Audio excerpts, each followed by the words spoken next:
My name's Kevin Doughtery. I'm president of Adventure Development, located in Selma.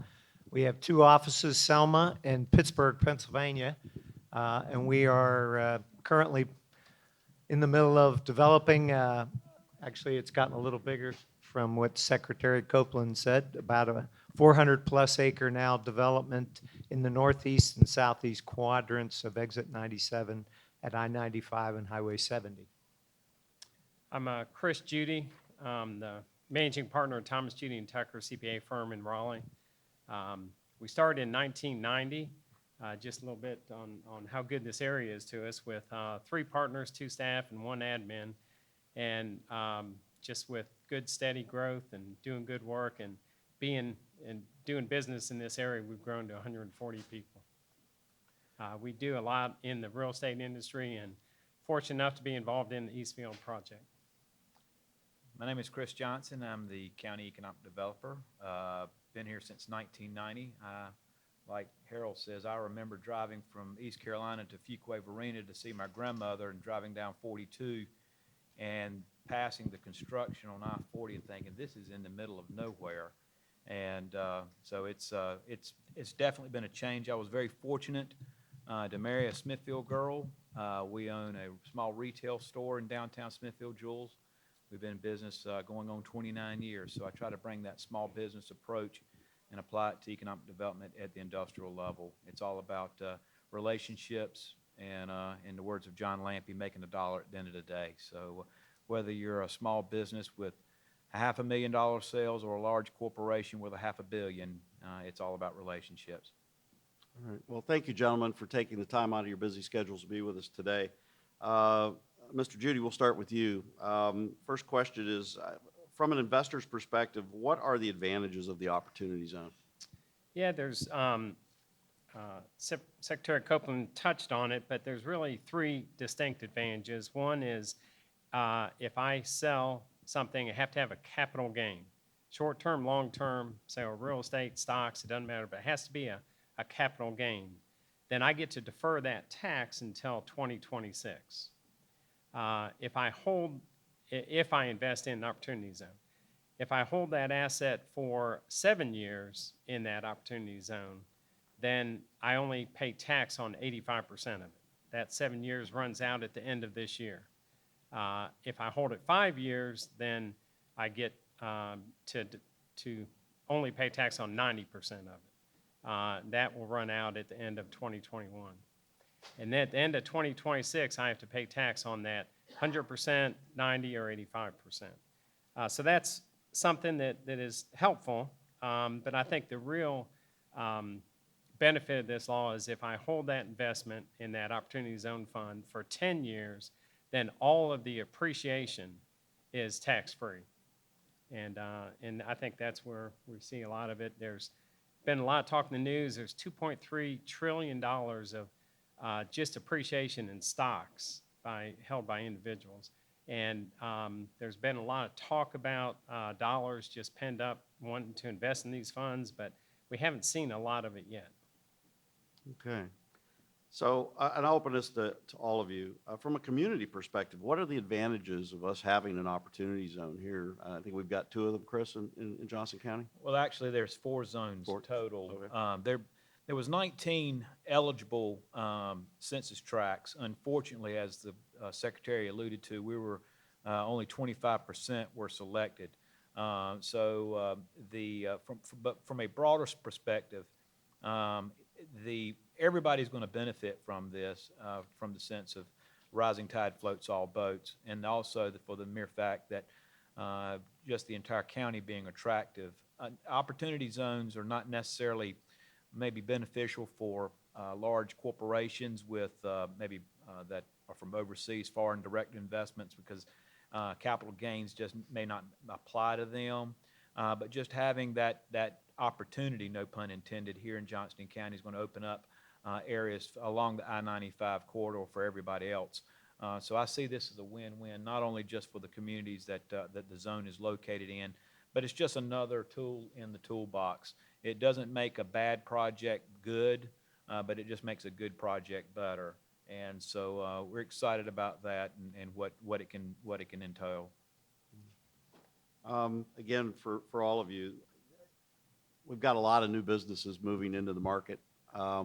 What's the advantage to a new business or even an existing business with an opportunity zone? Yeah, I think the biggest advantage is the funding. So if it's set up right from the beginning and I need funding for that business, then it's very attractive to get investors. And that was the purpose of the law. Let's put this money to use in the best, let's put it in the hands of the counties and the state where they think the best development opportunity would be for the long-term growth. And I think we're really seeing that. I was going to say, one of the other advantages is that the program itself takes a long-term view. It takes a 10-year horizon, which for Johnston County today, Chris, you correct me if I'm wrong, but you know, I remember your stats, 80,000 people in 1990 and 205,000 people today, and we're growing at 10,000 a year. So that means in 10 years' time, we're 50% larger than we are today.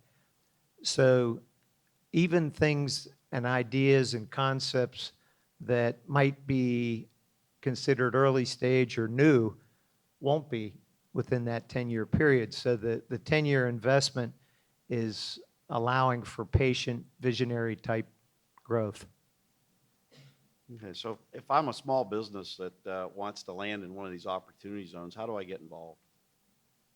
Well, there's two things, and I'll let the CPA describe it a little bit more in detail or more legal. But there has to be, one has to be in the project has to be in a zone, and then there has to be an opportunity zone fund that's, you know, so from its outside capital or like I said, people that whether they're selling land or selling stock, and then placing those funds or those dollars into that fund. So I'll let the other Chris explain it a whole lot better.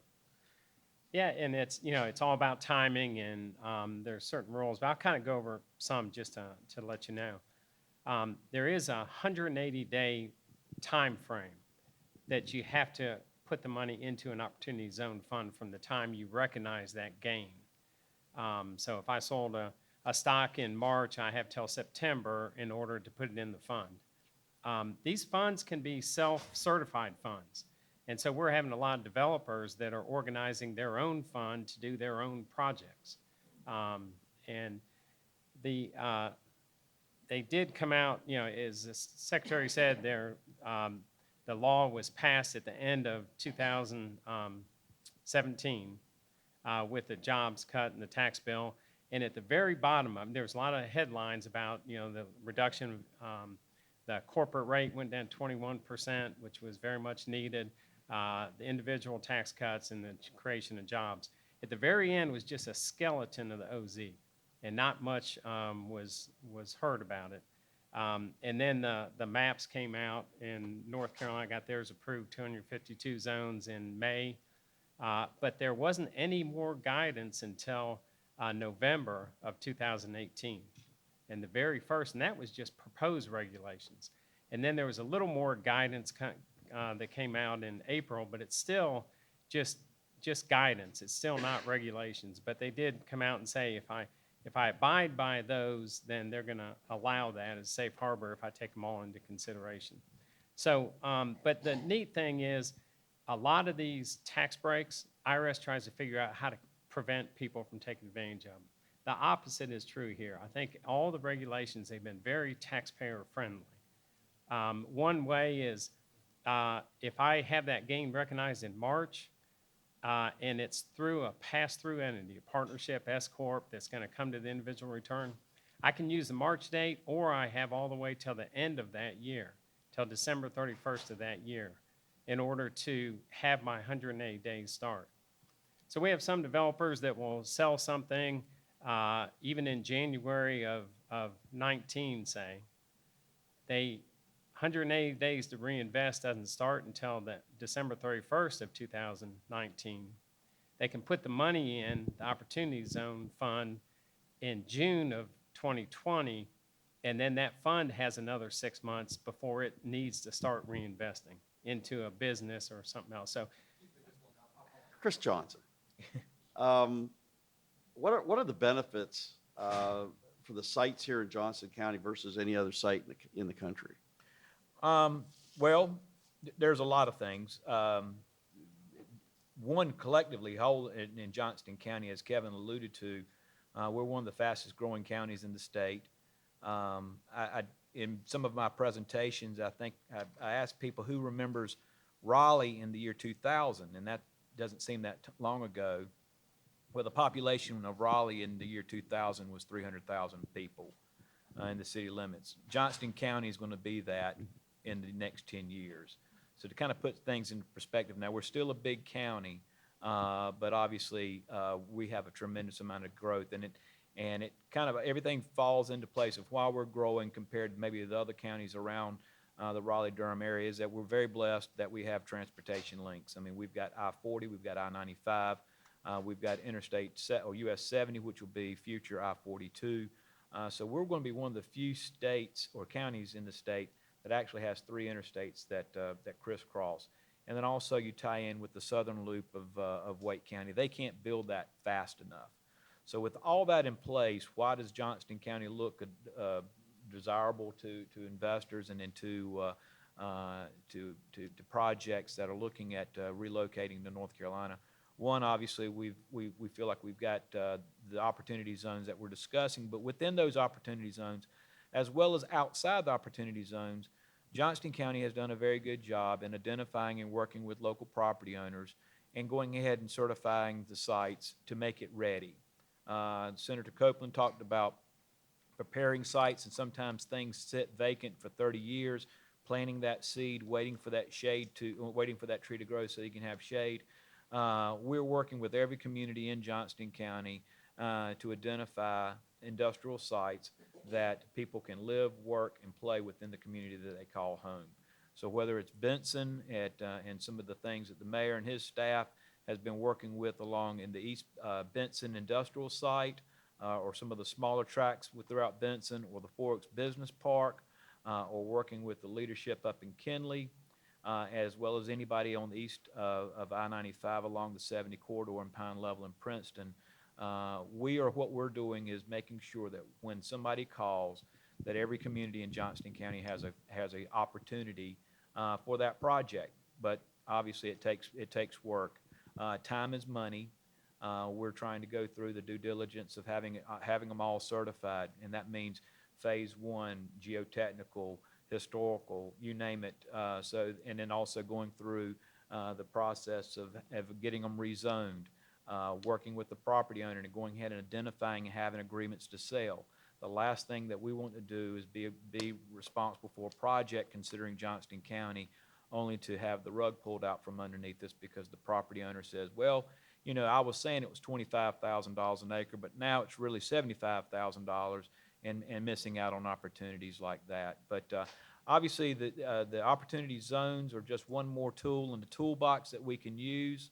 Natural gas is key, infrastructure is key, water and sewer, and I believe we're going to be working with the Triangle J Council of Government in the next few weeks with Selma, Smithfield, Kenley, and a couple of other towns to look at how can we solve the wastewater situation that we have in Johnston County, so from a regional perspective. So it's doing all those things. That's a long-winded question, but it takes a lot of work other than just saying, here's a raw piece of land, come here and relocate. Communities or companies want to make sure that they have a no-risk option when they're looking at sites. And what we're trying to do is put the shine on the apple. When they send out RFIs across the state, usually they say we want to be an X amount of distance between some location, whether it's downtown Raleigh, downtown Charlotte, or RDU International, or be on the interstate. And obviously we're competing within the state with other counties and other communities, but we're also competing with other states because typically they're looking at Georgia, at South Carolina, and Virginia, and the other communities in the Southeast. So site consultants will tell you when they send out RFIs, they come back with well over 100 communities saying this is us. And what they're trying to do is just get it down to 10. And so anything that they can eliminate, that can quickly reduce that list of 100 down to 10, that they can then start sinking their teeth in, that's what we want to make sure that we're still in that bottom 10, so that we can have them come to Johnston County and then show all the great amenities that we have. And the 2 railroads. Thank you very much. Transportation. And a great airport. Okay. Great airport. How many sites do we have certified currently in Johnston County? Well, we have their state certification, which goes through a list of about 32, 33 check things, and then we submit it to the state of North Carolina, and then we get a certificate that we can hang on the wall that we can have. We've got about 6 of those, but when I was first hired, I realized that not a lot of our communities, especially our smaller communities, could afford spending $30,000, $40,000 to have certified sites. So what I came up with was what we refer to as JOCO Ready, which is basically sticking our toe in the water and making sure that there's things that our smaller communities that can do to make sure that they're having a fair shake. And so I'm very proud of that. And it's open. It's not a lot of money.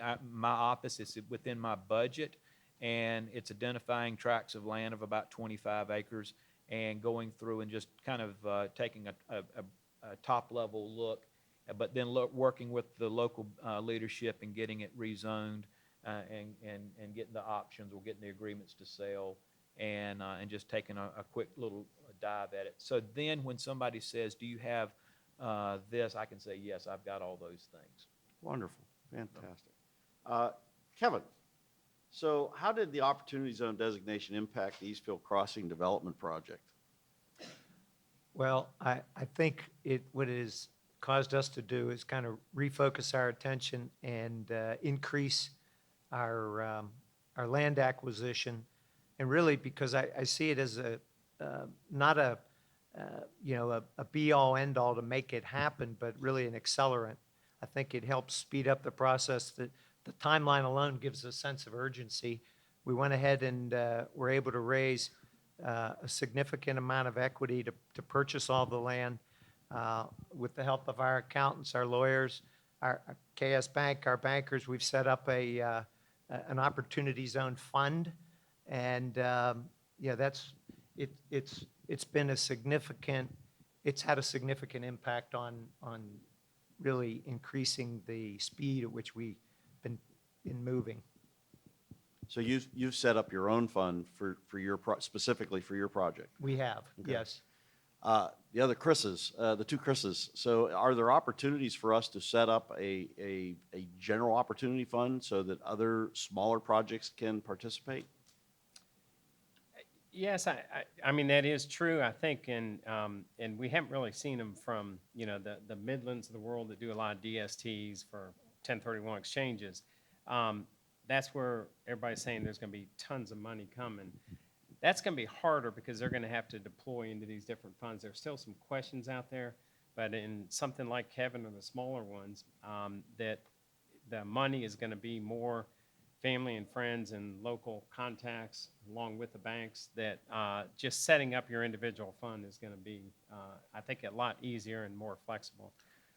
In the fund itself, we were talking about the one project in Clayton. Had a client that was working on this project for several years, bought the land and got the funding for a apartment complex in March. The maps didn't come out till May. And they started construction, and then we realized, hey, wait a minute, you're in the Opportunity Zone. We're an Opportunity Zone fund. And we just went through the process because you do self-certify. So in this case, the fund can invest in the assets itself. It doesn't have to set up a fund that then invests in the business.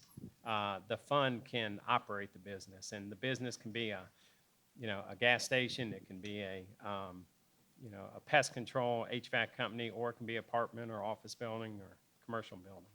So it's a great opportunity for entrepreneurs to consider, if they were ever considering starting something, doing it inside the zone allows you to find the funding, but also to have a benefit on the upside. Yeah, we had looked at, obviously, when it first came out, is that something that the county needed, or the nonprofit arm of my organization need to be involved in, because we just didn't want, because I knew a lot of the national banks, the Banks of America and all the bigger name banks, were setting up funds, and we just, at initial thought, we said, well, we just didn't want local citizens to think that they had to move money to a larger bank to then invest in another part of the United States, or part, there was opportunities. I keep using that word, but it's the only word. That there's opportunities right here in Johnston County, but after looking at it, it was just a little bit well over my pay grade, and probably in some space that we probably didn't need to get in. So we felt it was probably best for us to just market what was being done here, and then add assistance and work with our local delegation, our local banks, that if there is something going on here, that's our role, not necessarily to be the fund keeper and then to start divvying out funds to that. We did, as I said, the regulations that come out seem to be more taxpayer friendly. They had a rule that over 50% of the sales had to come from within the zone. Well, what does that mean? And then they did clarify that, because if it's a manufacturing company, that would be great in the opportunity zone, but if all the sales are outside, then it doesn't qualify. They came out and clarified that, and so that as long as the majority of the people work in the zone and the products are made in the zone. I had another example of an HVAC company, and they operate in the zone. Well, their sales are going to be outside, and the people are going to be outside, but it really is creating jobs in the home base. And as long as the management is located in the office and the equipment is stored there in the zone, then it doesn't matter. They can go outside and work on, HVAC anywhere. So been very beneficial. In fact, it helped Eastfield, where your JR building wanted to be part of that project, but it wasn't in the opportunity zone. And pretty much those zones are locked and we can't really expand them. But in this, the regulations are just more guidance. They're not even regulations that came out in April. They said if land is contiguous, because that was a very important. I have a project in the opportunity zone, but it's stretching out and it's going to go in the next track that is not in the zone, so am I disqualified? You have a 70% test. They did come and say if the land is contiguous. Well, we're Eastfield and JR is quite a bit of land, but it's an easement, an interchange, and as long as it's contiguous, you get to ignore that. So if you can draw a straight line from one site to another site, and there's no other track between it, then that's opportunity zone land too for this definition, which that was huge. And I think we're going to see a lot of people take advantage of that. And as long as 50% of my land's in the opportunity zone, then all of it is considered. So if I'm a pest control company that I want to expand here in the market, where do I go to get started? Go to the Probably That- first of all, yeah. make sure that the property is located within the zone, and then I would advise them to start talking to either their attorney or their CPA, and begin, because it's pretty it's fairly simple to set up. So Yeah, Okay. there's some guidelines you got to make sure you abide by, but it is easy, and you self-certify, and there's documentation you have to send to IRS, but that's what's neat about it, and they are Good. making it very taxpayer-friendly. Very good. So before we go to closing, there was a question. you got a question? Christy's got the microphone. Got one right here, and we got another one back there.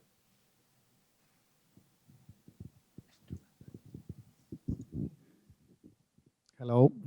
I have a question regarding, just said, if a company set up in an opportunity zone, the investors of that company that have set up a fund then gets, assuming the 10-year period, then the investors get not to get taxed by the income of that company, assuming it's an LLC or something like that, but the company itself has any benefit by being in an opportunity zone?